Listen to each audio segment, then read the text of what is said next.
Alright guys, so it finally came. Time to do some unboxing. First one on the channel, so let's get to it. Bought it from Amazon from a company called 10 Music. Pretty interesting. They shipped it in the Amazon box and their box, so it's pretty much impossible to get damaged. And yeah, man, the box comes in immaculate condition. So we'll try to pop this out here. Box is pretty decent size. As you see here, there it is, the FireHawks. So, front's pretty general, nothing crazy. Back gives you some detail stuff. Basically, if you're looking at it, let's try to get this camera in a better spot. World-class modeling tones, talks about getting tone instantly, sharing, perfect for interfacing, all the stuff we talked about earlier on earlier videos. Talks about the pads, beaming it to the actual pedal. Tells you how to hook up what connection to what. It's pretty straightforward. So let's flip it over and get it open. Alright, so coming out of the gate, we get a package. Has the manual, overview instructions, an Allen wrench. That's pretty interesting. I don't know why there's an Allen wrench. Warranty. It's always a good thing to have. Your power supply comes in the side. And these handy foams. And it's all packaged up. So put this stuff back in here except for the power supply. And let's get it next to the GNX and see how big it is. Alright, so here are the two pedals powered on. Size-wise, it is a little shorter than the Digitech, but it still has the same profile, same foot shape, so I'm pretty happy with that. Instantly, displays are freaking amazing. As you can see, there's a little LEDs on the foot pedal for the Digitech. That's getting pretty close. And as you see, it's either on or off. And as you can see from here, no matter how close you get, these are pretty blatant what's going on in the pedal. As you can see right here, the on-off, you can really still see the pedal. The delay is on and delay is off. And actually, I've kind of avoided these type of pedals because of the clicks, but it's super quiet. Right now, because I don't have the guitar on, you can hear that little click, but it's really simple. It's not real hard to click on. The display is so much of a difference. So big, thick block letters on this one. These are clean, very obvious which one it is. So I'm going to turn off the lights in here and let's see which one stands out the most. Alright, so here's the lights off if we were in a club or on the stage. And far away, it's kind of hard to see on the Digitech, which I've gotten used to though, which pedals are on and kind of what's going on with them. Of course, the recording buttons over here are displayed. A lot more than what you really need. Oh, there's the other light went off. So a lot of craziness if you didn't know what this pedal was or what you're using it with. However, dude, pretty clear on what's going on. Let's turn all these on. Right? So they're really bright when they're turned on, and when you turn them off, you can see one by one the dim drops dramatically. So the blue is really a really good example. Off on the blue, on. I mean, you can't miss it. It's off. On the camera, these are really like bright, but in person, man, these things really do glow. And even with these display, it's really easy to see for me, especially up close. But man, that is really cool. So just to give you an idea of what's going on, I'm doing the updates as they came out to update everything properly. Once I hit continue, this kind of what happened. Shows you updating the file, the buttons went red, and it shows you the firmware. Like any computer, you want to start with the most important one and then go up to make sure everything transitions smoothly and you don't skip any updates. It'd be horrible to go from version 1.20 and go backwards, and then you really not updating, you're going backwards. So that is what is going on, and it's pretty apparent it's updated. Pretty cool. Alright, one thing I want to go over real quick is the tuner. Not a lot of people have done reviews on it, so pretty simple. Right where the tap is at, press and hold. Two things are going to happen. You're going to have your display tuners and showing if you're flat or sharp. Also, over the main knob, you're going to show the lights. So go ahead and pick a string that's out of tune. And as you see, the dial shows how far off you are chromatically and as well as the display. And if we were to pick something similar to being close, see the lights pop up. And once you hit 440, you're going to see the lights underneath, and they're dual. Come up, let you know you're in tune. So to match up with any chromatic tuner, this is right on par with most of them. You'll get within 1 cent of the 440, give or take. But really, really good tuning. I only thought that you had display, and it wasn't until I actually started using the pedal that I noticed the knob had the LEDs that were moving along with the chromatic tuning. So pretty cool. Alright guys, I wanted to do a quick video using a new feature I learned how to record videos off my iPhone. One of the biggest things I've seen is people getting frustrated with the app, not knowing how to use it or what you can and cannot do aside from what is already posted. So let's go ahead and launch it, and we'll start talking about how to use it. If you have not created a Line 6 account, go ahead and do so. You do not need your pedal to use this software initially off the back. As you can see on the very bottom, my pedal is not synced up currently for this first half of the video. We'll get to that later. So let's go over the view in its entirety. Starting from the top left, that icon with the pencil and paper is what you will see if you want to create a scratch tone from absolutely nothing. You'll click on that. If you go to the top right, you're going to have the save button, which will save to the pedal, your tones, and the cloud. Going down is your views. So right now you are in tune view, and if you switch over to details, this is how you will load in all the info to save and upload to the cloud. Note that the asterisks are required to publish the tone. Next you have your chain starting from left to right. As you see in the icon, there's a guitar right before the gate and a speaker volume icon right after the looper. It's important to note that there's a couple icons you cannot change in this as far as moving them around.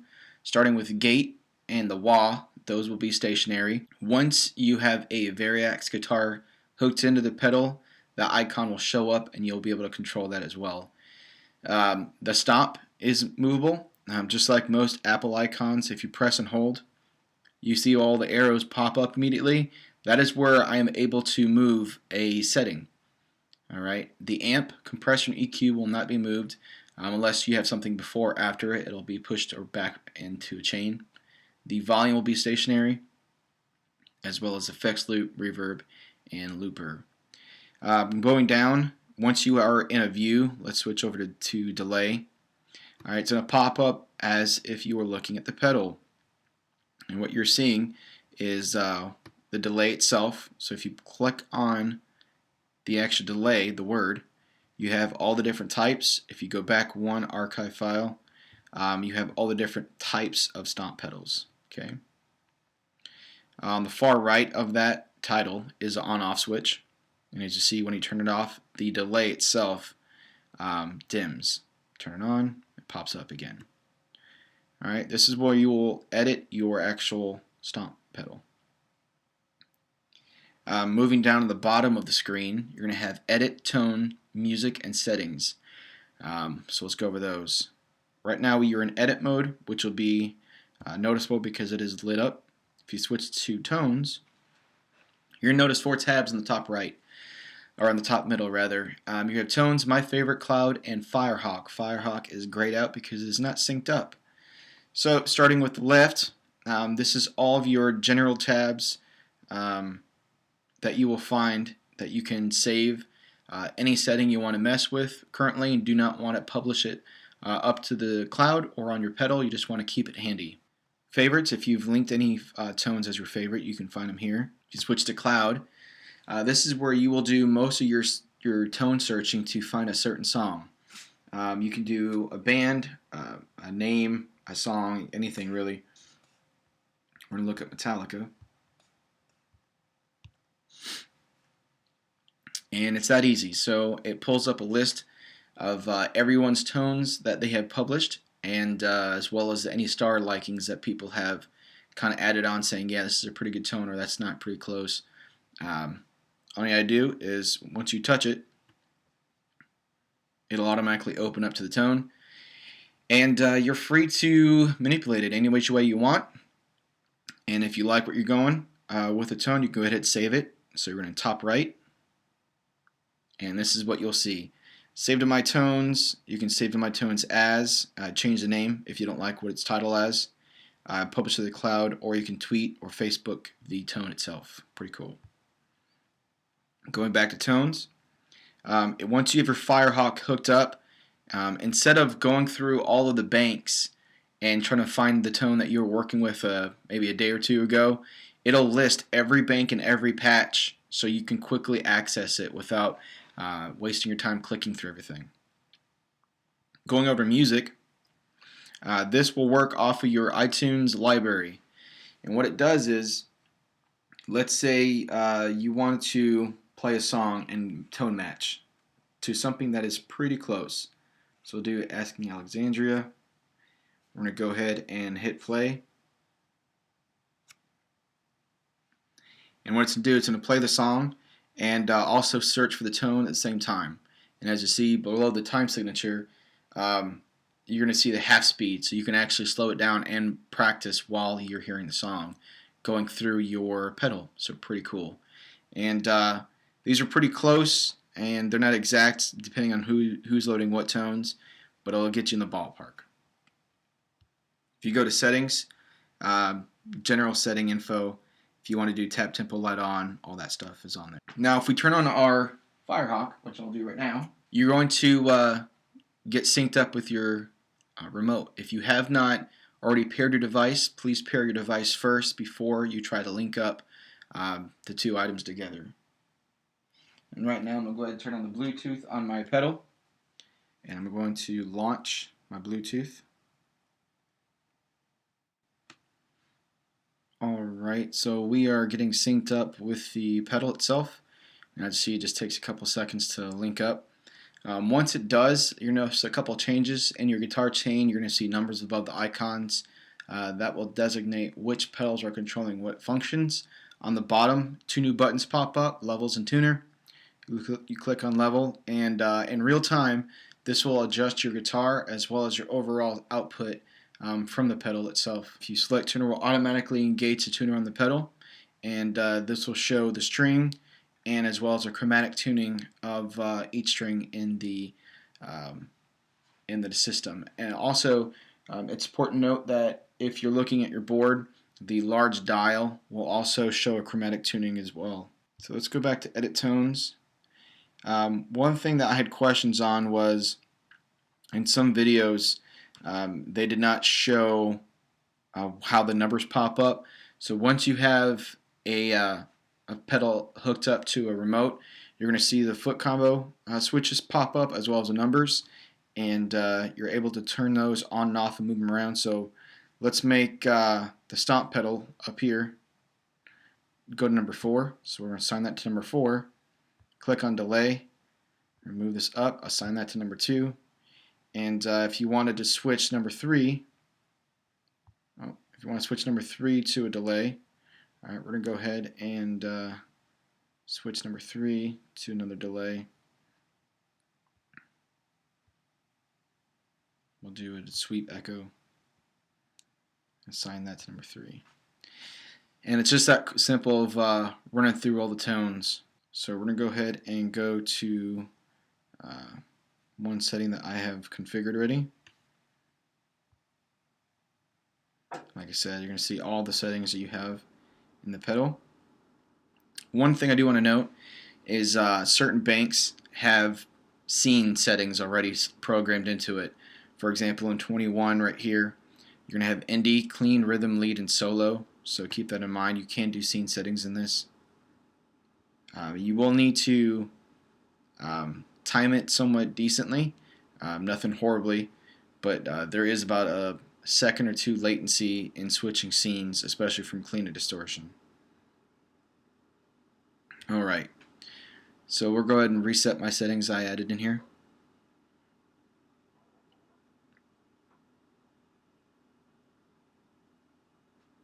Alright.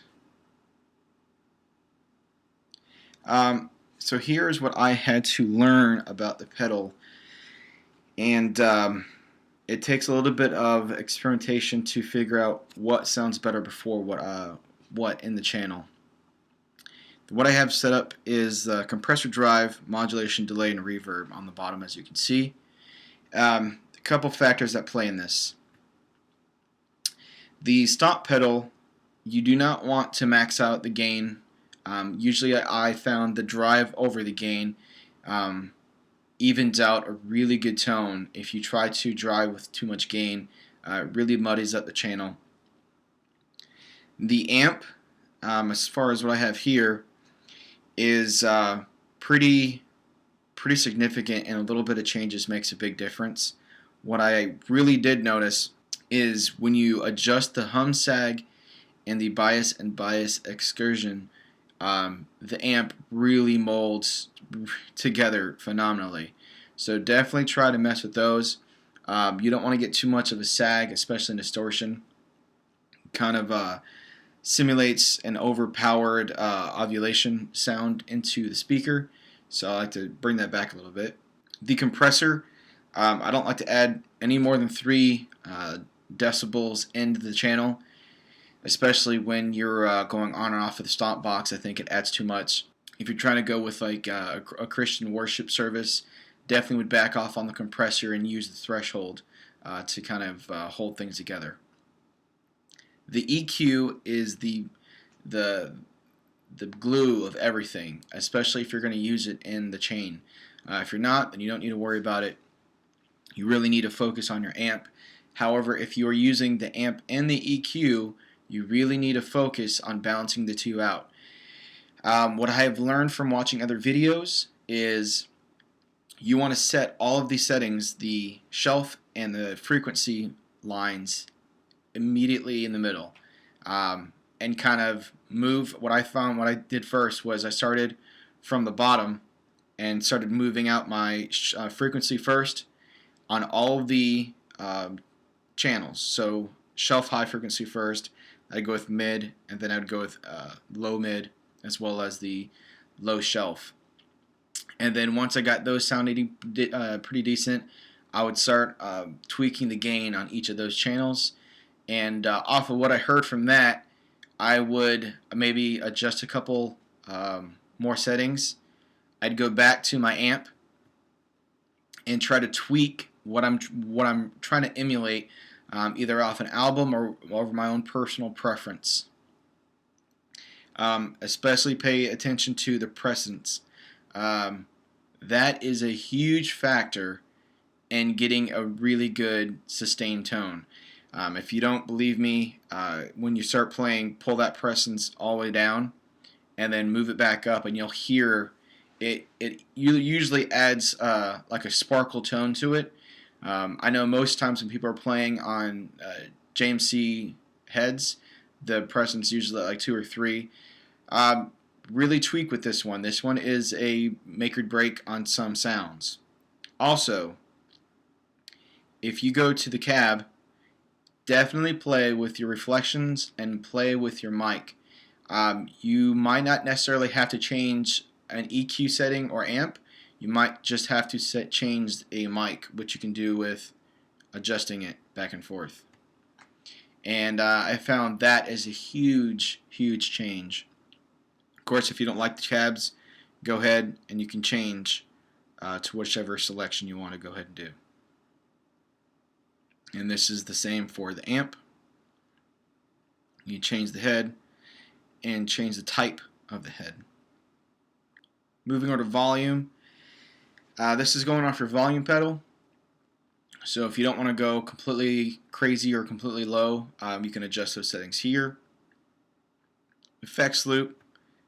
Basically, if you guys have other pedals that you want to jump in, for example, if you have 4 other pedals that you want to turn on at the same time, you would sub out one of your functions. So where the delay is foot switch 4, you would just assign that effects loop, and that would control your effects loop, and this is where you would adjust how much is coming in the mix of those pedals. The reverb is definitely something you want to play around with. The Line 6 videos that I've seen, they usually cut the reverb short. I'm not too sure why they would do that. I found that the Cave and the Spring, or the 63 Spring, are my top favorite. Of course, the HD quality ones are going to sound much better overall than the standard ones. However, what I will show you guys, if you go back to Cave, be sure to give the tone and the reverb a little bit of oomph. If you give too much tone and too much decay, it's going to overpower the system. So I would say definitely make sure that your pre-delay is not overcompensating for what your delay selection is. And again, experimentation is all in the mix. Certain settings and amps will need less reverb and some will need more. Of course, if you have a very strong delay, you don't want to have a crazy amount of reverb into the mix because that delay will never fade. So keep that in mind. The looper is back in. If you guys have not seen, of course, you can see that the playback, overdub, and the frequency range you can be controlled.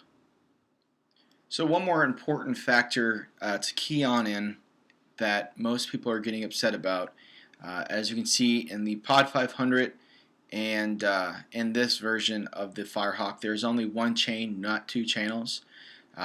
So if you have a distortion channel, there is no clean channel unless you change a preset. The way to get around that is by adjusting your amp.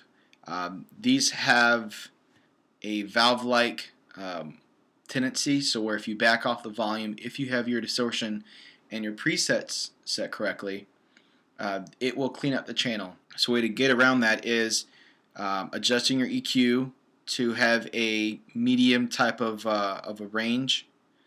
Make sure you experiment with your amp. Pull back on your drive to about 45 to 60%, as well as suppressants, and see how that affects your tone, and then add in your stomp box, and you can kind of range what your distortion level is, as well as rolling on or off of your volume knob. And you can get away with not switching channels if you still want somewhat of a very slightly distorted channel. If in the case that you do want to completely clean, then just know that you can switch a patch, but you will need to assign patches in that manner. For example, we'll go over to Bank 24. So as you can see, country, trim, country slap, lead, and boost. You will need to set a song arrangement if you choose to do that type of preset switch in the same bank. You do not want to cross banks like that. It is doable. There's a 3-second delay as far as from when you go to change a bank and selecting it. However, you can set up scenes according to banks, and all of these tones you can overwrite and get rid of them. Now, of course, if you really like, for example, the Bank 18 set C, if you wanted to save that to your tones, which is in the top left tab, you could overwrite that one and still have it for later use if you want to add it back in. Overall, the settings in all of these are phenomenal. I am really impressed, and what I will tell everybody is to go through all the presets with your remote open, see how they have each setting as far as how the channel is set for the chain, and make note how it sounds. Make note of any effects that you like, write down the presets, and when you guys go to combine all of the items to make your own sound, you'll have a good pool to choose from. But experiment with this stuff. Definitely know that the amp, the stomp, EQ, and comp will all balance off of each other. So if something sounds too nasally, usually I will adjust the EQ first before I change the amp. What I found is I set most of my sounds where I want it to the EQ, and then the amp is where I will kind of do the icing on the cake to mold the tone. Of course, ensure that when you're setting your amp channels, you want to do it with your stomp box on as well as with your stomp box off. There is nothing worse than changing something on your tone and having it drop. So make sure that you have a good rhythm channel, and if you want to boost, you have your stomp box and jump it in there. If you like a good chorus doubler for your guitar, here's a quick trick. I use the mod chorus, wide square chorus, and this is how I have my settings. Nothing too crazy. And then I have a little bit of a delay on. About an 8% mix, almost 700 ms is on there. Important to note the note button over here. As you can see, I cannot adjust the time. I cannot dial it in unless I hit the tap tempo. If I decide I don't want to select a note type of delay, then I can adjust the time on that dial switch. So keep that in mind. Some people do not like it, some people don't.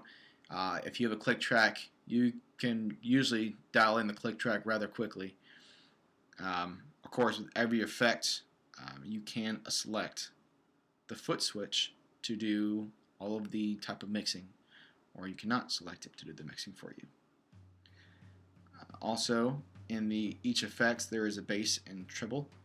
So kind of keep in mind, if you need maybe a little bit more oomph in the system, you can tweak that setting in this as well. So lots of areas to tweak. Definitely in the range of dabbling with tone modeling. Some people would prefer the Pod 500 because it has that dual channel.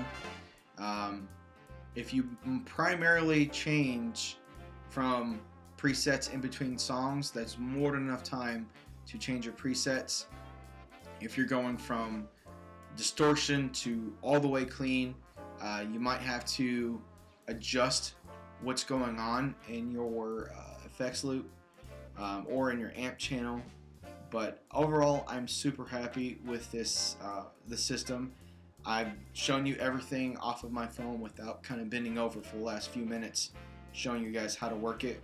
But I would say take a good day or two and experiment with these settings. Find a particular album that you guys like and try to replicate the tone as best as you can.